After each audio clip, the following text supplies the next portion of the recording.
6 kesalahan umum pengajuan KPR Anda ditolak. Dan tips jitu agar pengajuan KPR Anda 99% diterima bank.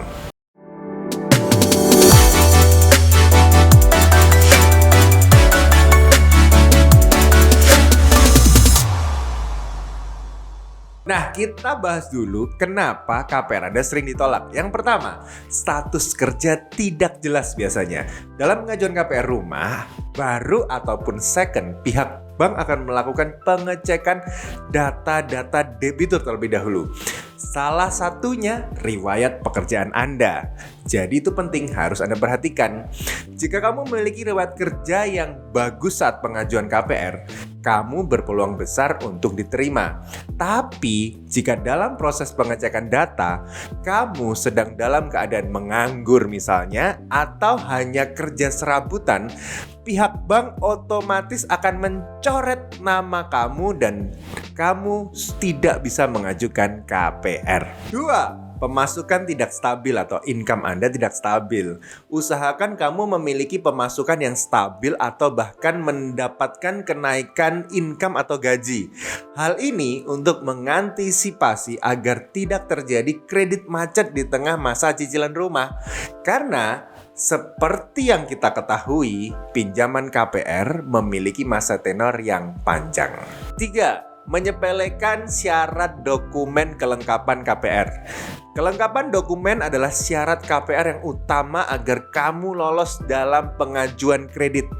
Jangan pernah menyepelekan hal kecil dalam syarat-syarat yang sudah ditetapkan oleh pihak bank. Seperti masa berlaku KTP misalnya, bukti buku tabungan, dan mungkin syarat-syarat bukti yang lainnya. Yang keempat, tidak ada rekam jejak penggunaan kartu kredit. Siapa bilang tidak memiliki kartu kredit bisa membuat pengajuan KPR bisa diterima? Nyatanya, pihak bank lebih menyukai debitur yang memiliki riwayat transaksi melalui kartu kredit. Hal ini membuktikan bahwa kamu mampu membayar dengan tepat waktu dan menyelesaikan tanggung jawab dengan baik. Jadi, jangan sampai terlambat untuk membayar cicilan kartu kredit kamu, karena itu juga bisa menjadi masalah saat pengajuan KPR. Yang kelima, perhatikan usia.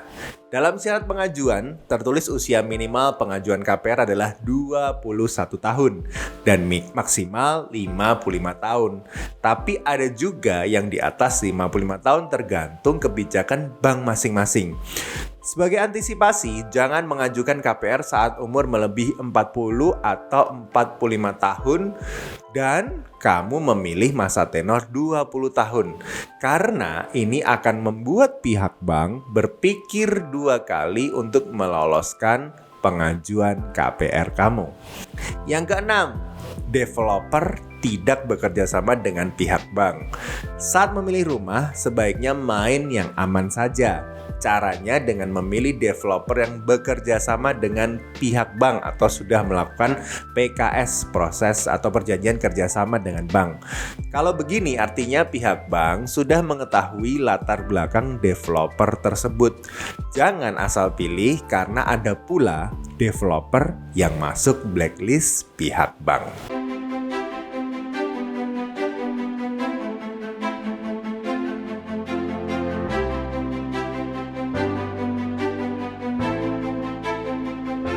Nah, kalau tadi kita sudah mengetahui kesalahan-kesalahan umum yang kemungkinan bisa membuat kamu ditolak pengajuan KPR-nya, saatnya sekarang kita kasih tips jitu agar pengajuan KPR Anda 99% disetujui oleh bank. Yang pertama, ketahui kemampuan kredit Anda.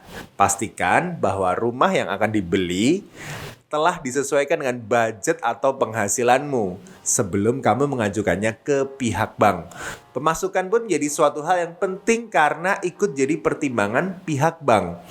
Pihak bank biasanya akan memilih calon debitur yang cicilan setiap bulannya tidak melebihi sepertiga gaji bulanan atau income bulanan atau maksimal 35% dari penghasilan.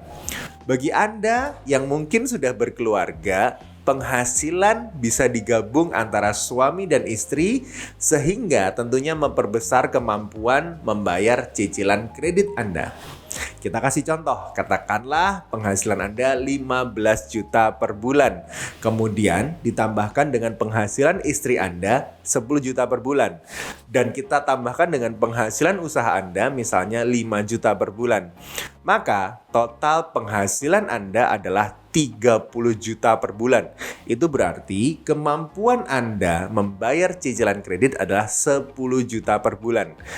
Dari sini Anda bisa bertanya ke pihak bank yang bisa diberikan kepada Anda berapa sih? Nah, hal itu dilakukan pihak bank untuk menghindari nasabah yang kesulitan membayar angsuran atau kredit macet di kemudian hari. Yang kedua, lengkapi syarat dan dokumen pengajuan KPR Anda. Setelah memilih rumah, sebelum mengajukan KPR terdapat beberapa persyaratan yang perlu diperhatikan. Syarat KPR secara umum yang perlu kamu persiapkan antara lain WNI berusia 21 tahun atau sudah menikah. Usia tidak melebihi 50 tahun saat mengajukan permohonan KPR. Menjadi karyawan tetap dengan pengalaman kerja minimal 2 tahun atau bagi Anda wira swasta, usaha minimal adalah 3 tahun. Memiliki tabungan dari bank yang bersangkutan, melampirkan IKTP terbaru, akta nikah atau cerai, KK atau kartu keluarga, serta melengkapi surat keterangan dari tempat kerja, seperti slip gaji juga, ada NPWP, bukti bebas hutang, bukti rekening tabungan, dan juga bukti penggunaan kartu kredit.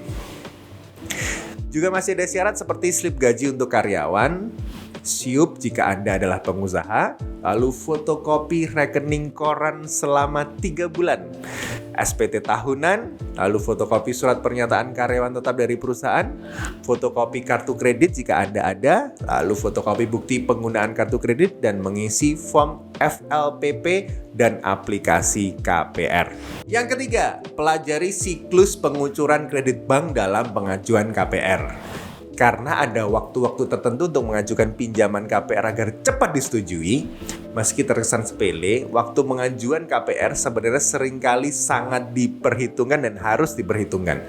Misalnya, hindari mengajukan pinjaman saat akhir tahun, karena biasanya pihak bank sedang sibuk mengurus tutup buku bank. Menurut beberapa sumber, waktu paling ideal untuk mengajukan KPR adalah minggu ketiga dan keempat. Hal tersebut dikarenakan periode ini sangat pas bank tengah mengejar target penyaluran atau target dari masing-masing bank tersebut. Jadi jangan sampai dilewatkan. Ingat ya, minggu ketiga dan minggu keempat karena bank butuh target. Yang keempat, BI checking wajib bersih. Jika ditemukan ada kredit macet atau menunggak, pihak bank akan langsung menolak pengajuan KPR. Lalu, bagaimana caranya mengecek bahwa catatan BI checking kita bersih? Caranya sangat mudah sekali. Kamu bisa melakukan secara online melalui SLIK dan caranya akses saja langsung halaman konsumen.ojk.co.id, lalu kamu bisa memulai pemeriksaan data kredit Anda. Lalu bagaimana jika kita sudah terlanjur masuk blacklist BI checking? Apa yang harus dilakukan tentunya? Kamu dapat menunggu blacklist terhapus sendiri oleh sistem. Namun untuk waktu yang dibutuhkan biasanya tergolong lama, bahkan bisa memakan waktu hingga 24 bulan atau 2 tahun. Jadi pastikan kamu memiliki BI checking yang bersih dengan cara melunasi semua hutang dan tunggakan yang mungkin ada sebelumnya.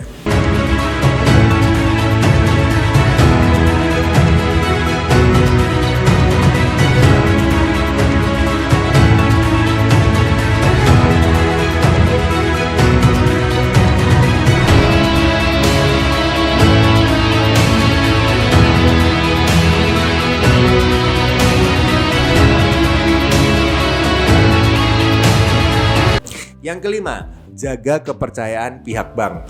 Coba bayangkan apa jadinya jika Anda meminjam uang kepada teman baik Anda, tapi kemudian dia selalu terlambat membayar cicilan pada tanggal yang dia janjikan.